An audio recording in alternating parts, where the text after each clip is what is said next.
I built a six-figure business in my first year as an entrepreneur, then nearly lost it all in 2022 during my maternity leave. The mistakes I made cost me clients, revenue, and more than a little bit of confidence.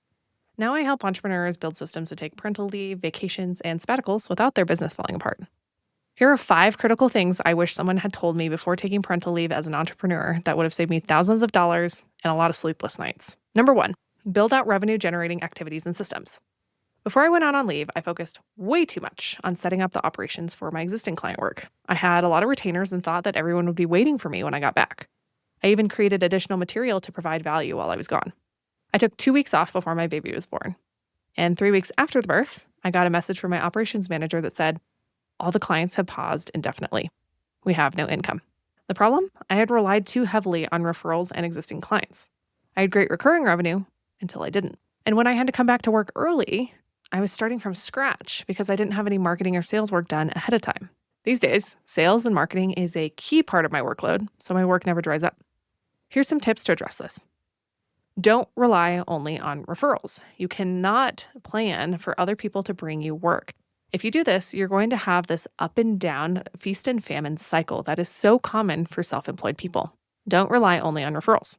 Get your marketing engine up and running. However you do it, podcast guesting, LinkedIn content, newsletter, blog, whatever it is, make sure you're bringing in new leads. Get your sales engine up and running. So you want to have inbound leads from marketing and referrals, yes. So do whatever you can to get testimonials and referrals from existing clients or past clients, but also focus on getting outbound leads. So reach out to people in your network to do networking calls, do cold outreach, warm outreach, re-engage old clients. When I got started with this, I was doing 8 to 12 networking calls a week until my work picked up.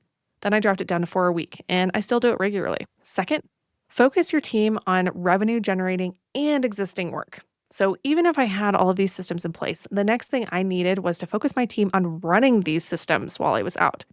When I hired my first team member back then, I focused them entirely on internal operations and supporting existing clients. When I went out, there was absolutely no activity on the sales and marketing side. Everything went cold, even things that I'd been working on before. No one was managing it. Now, my team assists with sales and marketing work in addition to operations. Whenever I take time off, that work keeps going. Number 3, manage your money well and have savings. So you have a system, you have people to run it. But one frequently overlooked point is just having enough savings to get you through the time off. I only had 1 month's worth of savings in my business when I took maternity leave. Why did I need more? I had those retainer clients. I had more coming in until I didn't. And it brought me an incredible amount of stress on top of the normal stress I had from caring for a newborn and dealing with sleep deprivation, on top of having other kids as well. Ideally, I would have had 4 months of savings for all business expenses, including my pay and my team's. And if you're running a business, make a budget using a tool like YNAB. Set aside money for taxes and for a rainy day. Look into methods like Profit First to help establish good money management principles. Number 4, empower your team. You have to give your team the tools and the space to do their work well. It can feel great to always have the answer and be the genius in every area of your business until you decide to take time off. Here's some ways to do this. Establish values that are guiding tools for decision making. So company values are often based on your own personal values. They aren't just words you put up on a website, but are designed to help make decisions.